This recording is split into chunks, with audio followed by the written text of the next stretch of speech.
I want to talk about how switchgrass can be an extremely important component of your whitetail habitat management plan, and not just for whitetails, but a lot of different types of wildlife. And you can see right here, we've had a lot of crusty snow in Minnesota, and this is all starting to lift up. So as this melts, this switchgrass will start to lift up, and once it lifts up, it doesn't go back down. So as this comes up, then more pheasant cover, more rabbit cover. But bottom line is, there's a few purposes for using the switchgrass on our property. We have over 3 miles of it. You know, one, switchgrass, fairly cheap to plant per acre. It can be maintained a decade or more as long as you take care of it. Pretty easy to do too, with all the steps we discuss in this channel.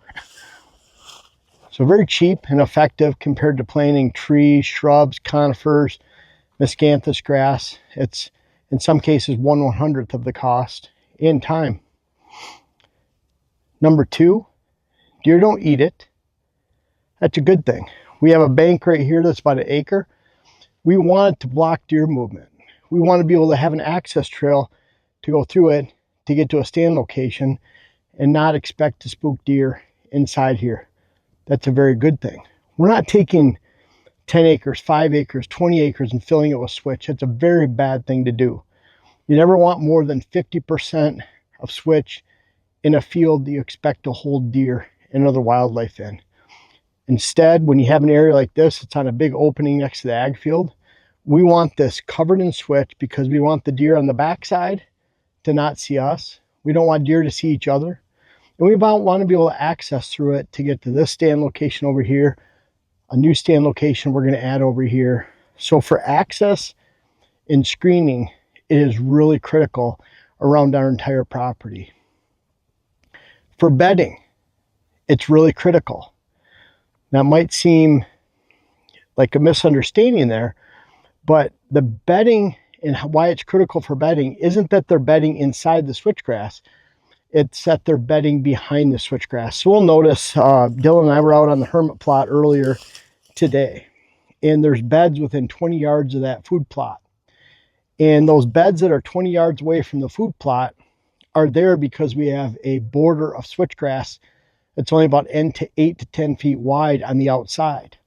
Take out that, now those deer that are 20 yards in can look straight across that 2-acre field for over 100 yards, close to 200 yards. They don't want to bed there then. Not to mention any northwest wind in that case that's running through there.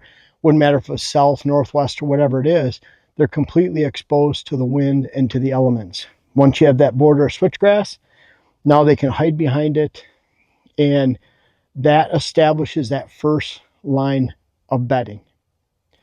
So critical wildlife. Rabbits love living in this. Pheasant love this. They have to have this overhead cover during the fall and summer to raise their young, to hide from birds of prey above. When the switchgrass meets that shrub line over in the regen areas, we have perfect turkey nesting. And so for all kinds of wildlife, all our indicator species around here of pheasant, turkey nesting, and rabbits, when we have all three of these, the switchgrass is helping support that. So for screening, getting in and out of stand locations, for outlining the area bedding, and what we'll do with that is we'll take a field, we'll just take a random number. Let's say it's a 10-acre field. Well, we'll put maybe a 20-foot wide border of switchgrass all the way around it. Let's say that leaves us with 9 acres on the inside. We'll take 4.5 acres, maybe 4 acres of switchgrass. I'll divide that typically into 8 to 12 pockets. So you do the math for your area, whether it's a 20-acre area that you have left to fill or a 2-acre. Divide that into 8 to 12 pockets and make sure that that switch represents no more than 50% of that area. So in that case, 9 acres, we'll have 4 to 4.5 acres of switch, 8 to 12 pockets of switch within. What you're using that switchgrass for is your base form of cover that you can establish within 2 years. That means early successional growth. What is that? That's just taking this field and letting it grow in. That could take 20 years to fill in enough to hide a rabbit or a deer. It could take 40, it could take 15, but it doesn't take 2. It takes decades typically or more to fill in. Once you add that switchgrass, you have that surrounding screening cover. Now you add those pockets on the inside, you have that base amount of cover. Now deer can't be seen anywhere in that entire 10 acres because of that 5 acres of switch, 4.5, whatever that total is.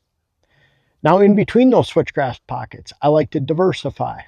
Throw a bunch of box elder seeds into disrupted soil. Let it grow. Let briars fill in.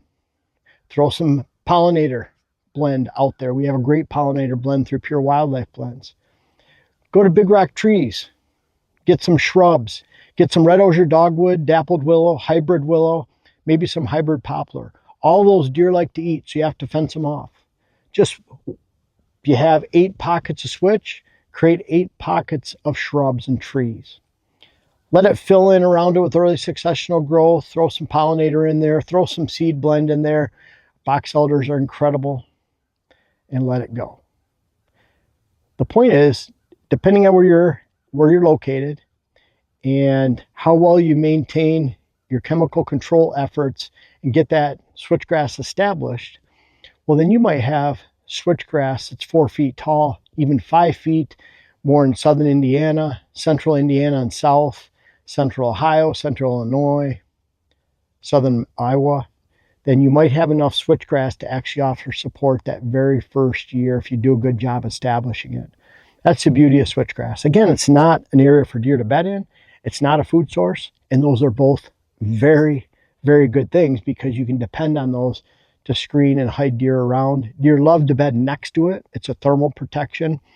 If you or I were lost out in the woods and we had a big bank of switchgrass we could huddle up next to and it's 40 degrees, we're going to keep pretty warm and out of the wind by just getting right in there, and it gives us that structure to stay warm. So I hope you understand the uses of switchgrass. It can be very strategic and very important for your whitetail management efforts, and that's how you use it. Hey guys, thanks a lot for watching. We're getting our first taste of spring. It's supposed to be 51 degrees today, still middle of the winter, but we're thinking about habitat. We're thinking about food plots, planting with Pure Wildlife Blends, our seed company. We're thinking about our web classes, books. Even if you can hire us, we still have a couple spots available for this year. So check out the website. Really appreciate you watching. We have a lot to offer, and I hope it can help you out this year.